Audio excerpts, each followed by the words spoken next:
Hello everybody, the voice of philosophy, Dr. An's YouTube philosophy classroom. Today is my lecture, Unit 19, Descartes' Absolute Doubt and Innate Ideas. Chapter 1, Descartes as the father of modern philosophy. Modern philosophy started with Descartes. The tradition of modern philosophy continues from Descartes until now, as though so-called postmodern tendency once dominated Western thought. Even Heidegger's ontology of Dasein can't escape the network of Descartes' thinking. That is the principle of ego cogito. That is, I think.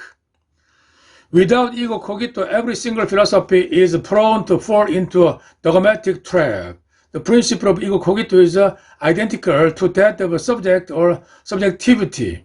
Men tend to easily criticize the concept of subject or the subject-object relation. However, this framework of philosophy is not to be easily to be criticized. In addition to it, Descartes, for the first time in the history of philosophy, penetrated into the heart of a man, which is conceived often as a spirit, soul, reason, mind, or intellect. That is, he summed up these things as the function of thinking. Strictly speaking, then I am simply a thing that thinks, a mind or soul or intellect or reason, these being words whose meaning I have only just come to know. Still, I am a real existing thing. What kind of thing? I have answered that. A thinking thing. Second, meditation. Previously, a man spoke of the heart, spirit, mind, intellect, or reason. However, they didn't exactly know the essence of these things until Descartes. The meaning of these things can be quite different according to the context, but with the definition of Descartes about the man's inner side, it is much easier to understand the essential of human spirit, a thinking thing. On top of it, Descartes interpreted the image of God from the Genesis in the Bible as his principle of ego cogito. But the mere fact that God created me makes it very believable that I am somehow made in his image and likeness, and that I perceive that likeness in the same way that I perceive myself. Third meditation, God. Chapter 2. Discovery of my thinking through the absolute doubt.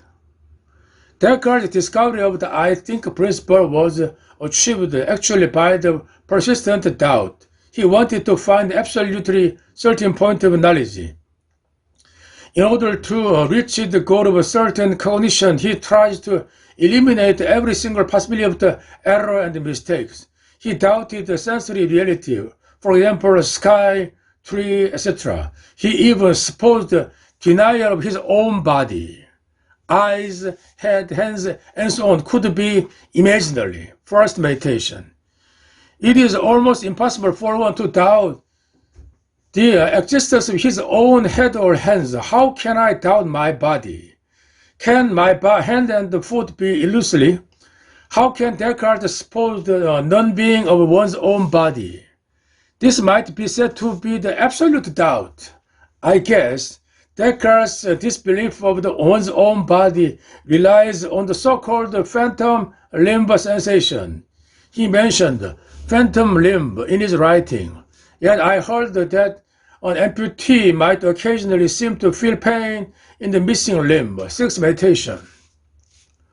A phantom limb is a sensation that an amputated or missing limb is still attached.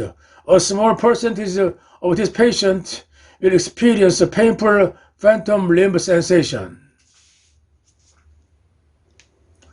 From this standpoint, the hypothesis of the non-being of one's own body by Descartes is to be understood. The detailed story of a phantom limb involving brain science and Dr. Ramachandran is not here to be discussed.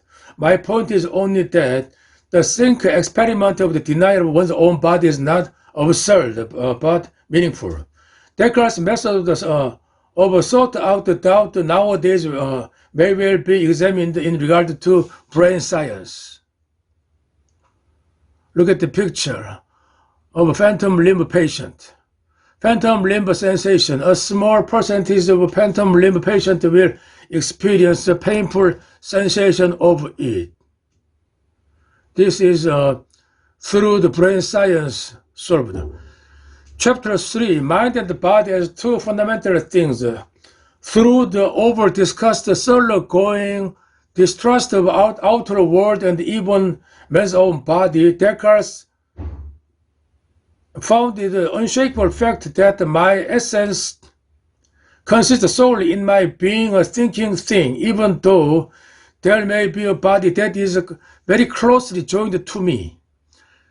Even if the outer world is illusion like a dream and my body is also illusion like the phantom limb, my mind as a thinking thing cannot be illusory. It is absolute reality, for my thinking cannot be denied. It is an Archimedean point for a further investigation of knowledge and truth. Man's mind as a thinking being can exist without his body, according to Descartes.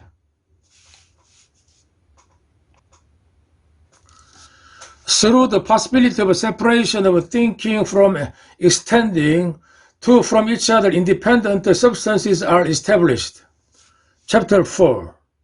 Descartes' theory of ideas. After Descartes finally found the ultimate being, that is a thinking being, he proceeds to build up the universe, that is the outer world and God. He takes up again the story of ideas which he previously ignored, because some ideas, that is sensory ideas, cannot correspond to the reality. They can be deceptive. Even the idea of my flesh and blood can be illusory. The general concept of the Cartesian idea is as follows. The idea is a subjective matter, that is, it doesn't refer to the objective matter.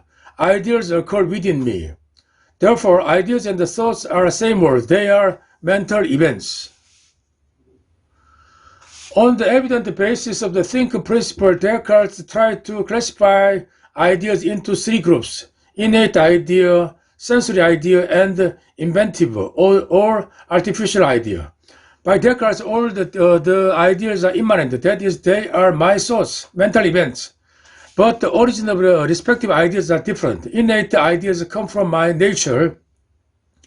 Sensory ideas come from things outside me, and inventory ideas come from my volition, that is, will to make.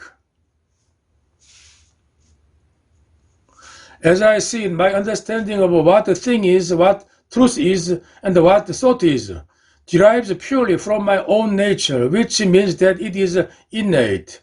My hearing a noise or seeing the sun or feeling the fire comes from the things outside me, and the silence, the hippogriffs, and the like are my own invention. Third meditation. The innate idea derives from my own nature, which is not different from thinking, my thinking.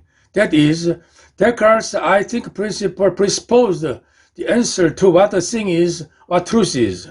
Thinking presupposed indeed the essence, oneness, and truth. Furthermore, the essence is related to the substance in the Aristotle's logic categories. For this very reason, we can conclude that the meaning of innate idea is first of all the substance. In this regard, thinking thing is regarded as the sort of substance. The body as extended thing also involves in the substance. So far, Descartes' argumentation is very consistent. However, he goes further with innate ideas. God as an infinite substance, he used the ontological argument of Anselm.